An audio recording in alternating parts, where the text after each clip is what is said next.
Dear learners and listeners, welcome to this session. Today's topic is globalization and its implications for peace.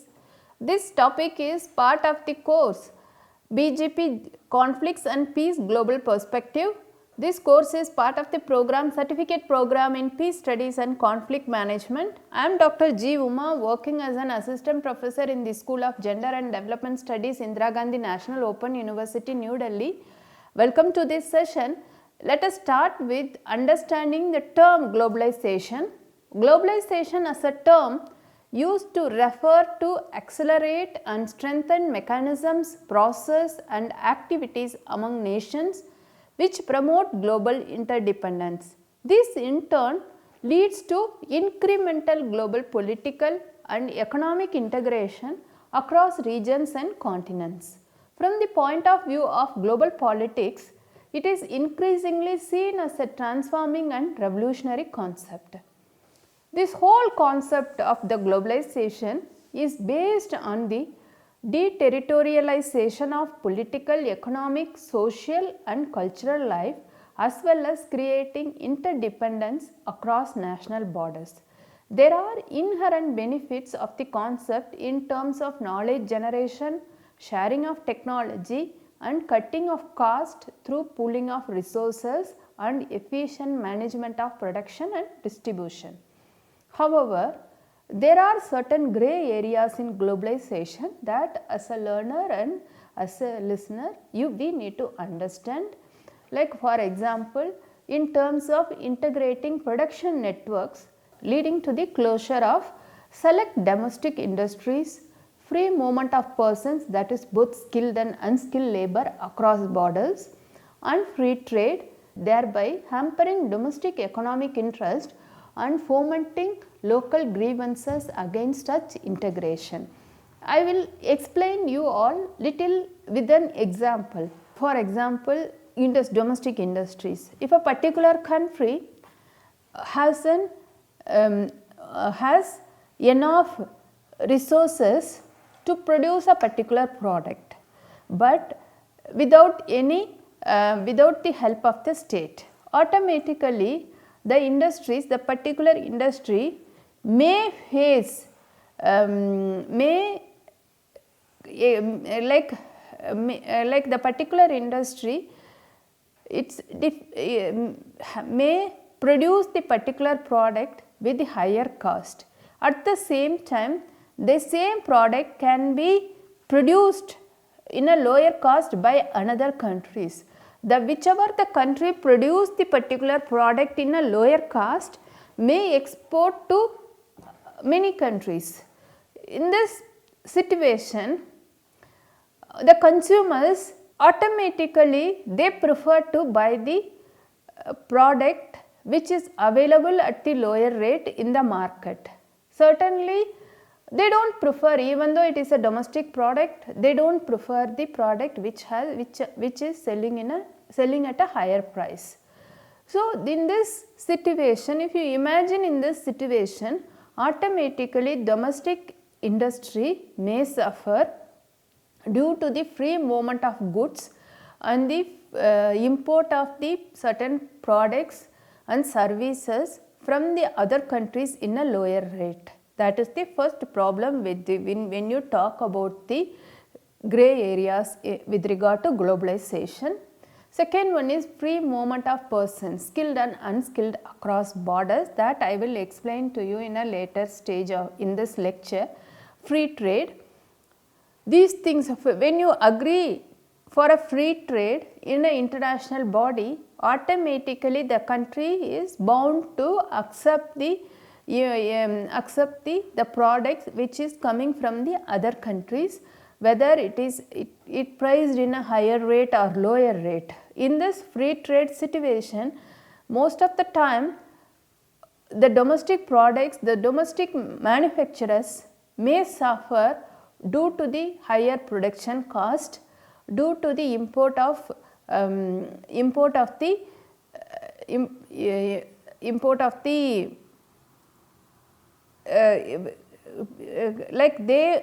domestic producers, they suffer due to the higher rate of production.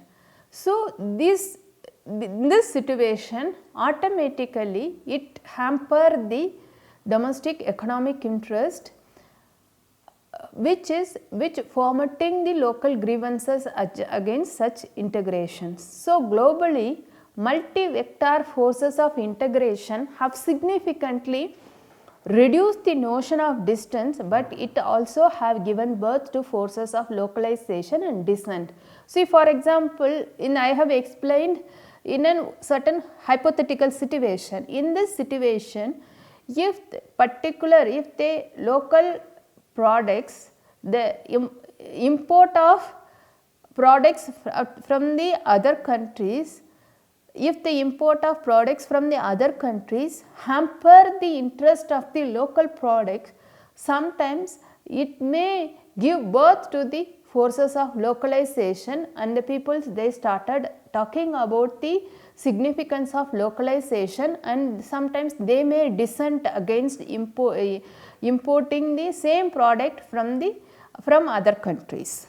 In the contemporary world, in the 21st century, if you look at it, the term globalization and free market economy and neoliberal economic policies, all these terms are freely used. Most of the time we do not understand the implications, whether it will bring the positive and negative impact in the global economy, domestic politics. Most of the time we do not understand the real implications, whether the implication is positive or negative. Without understanding that, we freely hear the term globalization. So, in the contemporary world, domestic political economy is exposed to international pressures and market forces. The state now has relatively less control over investment, trade and capital. In short, globalization has drastically changed the way nations behave and interact in the global marketplace. It also has supported the concept that the world is a global marketplace and the citizens of any nation are global citizens and a part of global society. As discussed earlier, there are tangible benefits of globalization. In order to reap the benefits of globalization, there is a prerequisite of knowledge, skills, capital sharing and access to technology. Many states in the international system have neither or have very less of these resources at their disposal. You must be heard that the organization, namely OECD, that is the Organization for Economic Cooperation and Development. It is an international economic organization founded in 1961, having membership of 34 countries, mandated for stimulating world trade and economic progress. This organization addressed this question and states that with respect to globalization, there are numerous unresolved issues.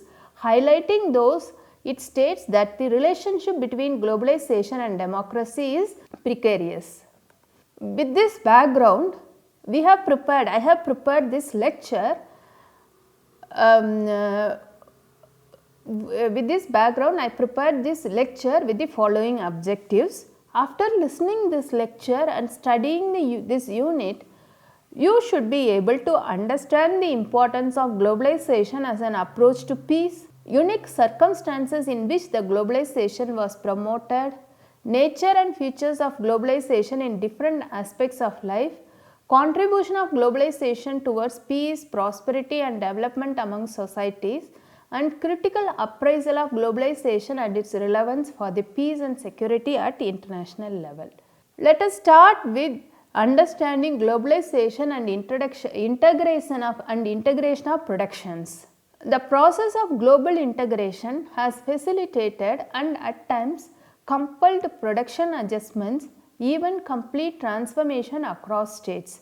In particular, the management of production cost and benefits from trade liberalization can be a catalyst to strong political opinion, both in support of and against further liberalization. The adjustment of pricing and production creates difficulties for those nations which rely on only a few commodities for trade. The export oriented growth and industrialization leaves underdeveloped nations with difficult choices because of instability in the prices of traded goods. In select sectors, not only the prices have been volatile but have also slumped over a period of time, creating problems in export income of any nations as well as fund allocation to critical social sectors such as health and education. This I can explain you little further with an example. For example, any nations, they created the wealth by taxing the certain products, and then the nations can able to create the wealth by exporting of goods and services to the other countries. With regard in the globalized economic situation, most of the time, as I have explained already, in certain sectors or certain areas, if a particular country is not able to export the goods and services due to the availability of the goods and services from the other countries, and if the other country, if they are able to provide the same goods and services in a lower prices, some countries it is difficult for them to export the goods and services to the other countries. If the country suffers due to the problem in exporting the goods and services, automatically it affects their income. If the country is not able to generate the enough wealth and income, it is difficult for the particular nation or countries to allocate the enough fund for the critical sectors like health and education. This we one need to understand. Secondly, a large number of export oriented developing countries have also faced considerable adjustment challenges. For example, the low cost and state subsidized Chinese manufacturing has adversely impacted many Latin American countries, which have seen reduced market share in Europe and United States. Like liberal economists, they are the strong proponents of globalization. According to liberal economists, they have argued that countries might adjust with the rapidly shifting division of labor and reconfiguration of manufacturing and regional production centers. As per their point of view, the incentive of growth across newly competitive sectors would be complemented by state capacity in making provision for social and fiscal transfers. This in a way would offset the challenges associated with global competition. However, this is not meant to overlook the pre-industrial structures as already existing in many developing countries.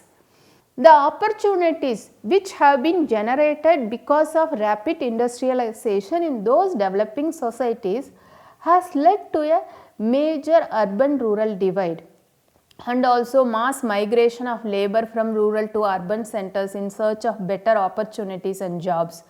This change in the demography of any country has accelerated radical socio-economic transformation. For example, if you look at the data with regard to globalization, automatically the primary sector, the contribution of primary sector, especially agriculture and allied activities to the economy, has been reduced over a period of time. So, automatically the secondary and tertiary sector's contribution has increased in many countries.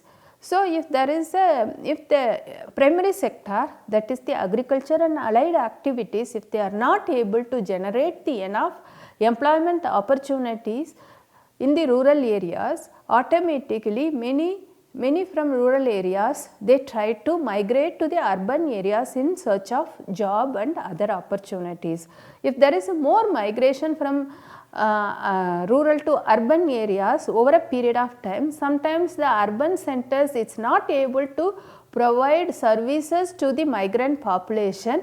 This may create a different kinds of problem in the urban centers. So, the acceleration of economic activities in the urban areas may bring the various kinds of problem in the urban centers.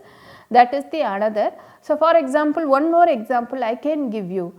Most of the developing countries, skilled and unskilled labor from the most of the developing countries, they try to migrate from the developing countries or underdeveloped countries to the developed nations. These kind of migration to the developing countries, developed countries also like I'll repeat it. For example, another example is the one migration is from rural to urban migration. Next migration is the migration from developed nation to the developing countries.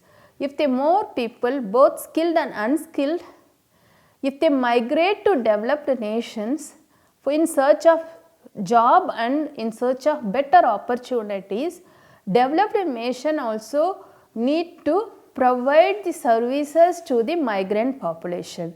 They may face certain kinds of problems. Sometimes these countries are not able to provide enough services, especially in the social sectors, to the migrant population. So, next let us see the effects of globalization. The theory that globalization has been accelerating growth, reducing poverty and inequality has been criticized by the wide range of scholars. The recurrent financial and economic crises across the globe since 1970s have even resonated in many developed countries. Martin Wolf raised the temperature by invoking, quote, the enemies mustering both outside and inside the gates, unquote, and claiming that the anti-globalization argument constitutes, quote, the big lie, unquote, the praise usually reserved for the Nazi propaganda technique. John Ravenhill, quote, in the year 2011, page number 376. According to the available data, people living in extreme poverty has decreased between 1981 to 2005, between 1981 and 2005, and in case the pre-2005 PPP conversion factors, that is purchasing power parity conversion factors, are the ones based on the 2005 price survey are taken a base. Over a period of 2.5 decades, the reduction in poverty can be seen as a good news. However, with the substantial increase in global population, according to the new estimates, millions of more people have been added to the poor population, leading to substantially offsetting the percentage decrease in poverty. As the World Bank's poverty czar summarized, quote, while the nude idea data suggests that the developing world is poorer than what we thought, it has been no less successful in reducing the incidence of absolute poverty since the early 1980s, unquote. John Ravenhill, 2011, page number 384. Let us see the different perspectives with regard to globalization. There are two basic factors that one has to take into account while analyzing such kind of data. Firstly, whether the percentage has decreased over a period of time, and if it has decreased, then what is the base year to evaluate the data. The second aspect is the purchasing power parity. The value of dollar in 1980 may not be the same as in 2005. So, the actual quantity of food and other necessities that any person can buy will be very different. Also, one has to differentiate between the fact that countries with higher income and wealth inequality have commensurate inequality in health, education, social security in comparison to those low income countries which face higher average levels of health problems, illiteracy and other community problems. Therefore, there is a direct relationship between income inequality and social problems. It can be safely construed that inequality incubates crime, and with the inability of unskilled men in high disparate societies to play traditional role of social and economic provider to their families in terms of family income, they resort to unfair and illegal means. The level of social violence, crime and drug use witnessed in very unequal societies show the malefic effects of skewed distribution of social relationships. The demonstration effects of income disparities as well as differences in lifestyles have a cascading effect on society. Further, a large number of people shift from agriculture and join labor force to fulfill their rising demands for basic amenities and education for their children. A large number is added each year as the agricultural land is used for setting up industries and capital creation, making the people below poverty line feel as a deprived sections of the society and fuming about the injustice meted out to them. Next, let us see the inequalities further. The bigger flaw in the new liberal argument is that it has the least concerns with regard to the widening gap between the rich and poor within countries, but is keen to address the income disparities among the countries. In terms of reducing international inequality, the plea given is that there is a lack of worldwide redistribution of system similar to national welfare states. The inequalities at the international level would also trigger migration across nations. The best example is the lure of jobs and better opportunities in Europe. I have explained you earlier. Now I can give you an example of European example. The average income in European Union is 15 to 50 fold higher than the standard average income of sub-Saharan Africa. As the maritime border between select European Union nations and sub-Saharan Africa is loosely guarded, and the travel time between the two continents is barely a few days, a large number of people from sub-Saharan African nations are reaching out to Europe. So, next let us see the globalization, prosperity and peace narrative. Before we will see the globalization, prosperity and peace narrative, I would like to little further explain the Europe and sub-Saharan Africa example. You can see many are migrating from Europe to sub-Saharan Africa due to the higher income in the European Union countries. What happened now, if the more and more people they enter into the European nations, sometimes European nations find it difficult to provide all the services to the migrant population. These difficulties may affect in a certain way in all the European countries. Let us now see globalization, prosperity and peace narrative. With regard to globalization, prosperity and peace narrative, the growth in global markets have supported efficiency through competition, better management of resources and the division of labor. The cost, distribution, production and large market also offer greater opportunity for people to tap into more diversified and larger markets around the world. This has facilitated access to more capital, information, technology, cheaper imports and large export markets.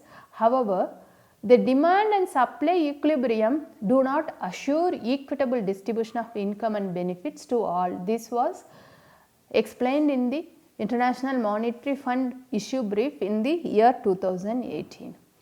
The globalization has created a cooperative framework among nations on a range of non-traditional and non-economic issues having transnational footprints such as climate change, immigration and legal issues. At the same time, the demonstration effect and the inflow of foreign goods, capital and services into country can generate incentives and demands for transformation in the education and health system.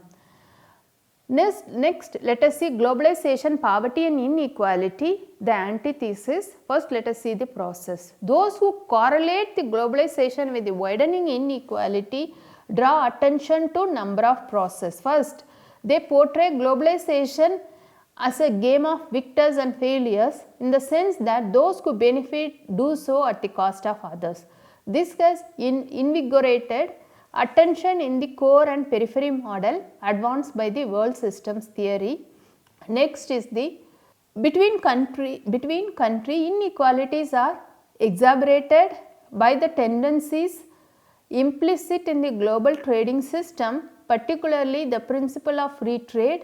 Free trade has been criticized for protecting the interest of rich states by providing access to the markets of underdeveloped states without exposing to similar vulnerability. This explains both the pressure exerted by the industrially advanced, mainly via World Trade Organization, on other states to embrace economic openness and the persistence of anomalies such as continued agricultural protectionism by the United States of America and European Union nations.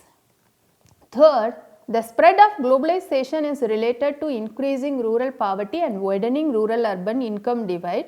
This occurs largely because pressure from the global economic liberalization have upset agricultural practices in the developing world, compelling peasant farmers to convert to cash crops for greater profits and incrementally abandoning the subsistence farming which used to meet local needs of the local communities. Fourth, globalization has nurtured within the country disparity through at least two methods. It has strengthened social hierarchies. The trickle-down effect of commercial power has become robust as businesses have been able to enjoy increased political leverage through their ability to move investment and production, while trade unions have weakened because agitation for higher wages or demand for improved conditions would threaten their job. Next, let us see politicization and fragmentation. The deficiencies of global multi-level power are reflected in an augmented politicization of international institutions. The growing necessity to keep international institutions as a working forum has left the governments with no choice but to accept international regulations as indicators of international cooperation. Like with this background, the first is education and knowledge to create a skill which can give jobs and better lives to the people living in poverty. Secondly, better health facilities would provide better avenues for growth and personal development. Globalization, one way it is bringing the opportunities to expand their economy for the particular country. Another way, it has created certain inequalities in the countries. Some countries, due to the high cost of production, they may not able to compete in the international market because of the low production of the same products by the other countries. So, globalization, one way we think that it has given the opportunities for the economic development, other is it has created many issues and many problems which the country or nations need to address. Thank you so much.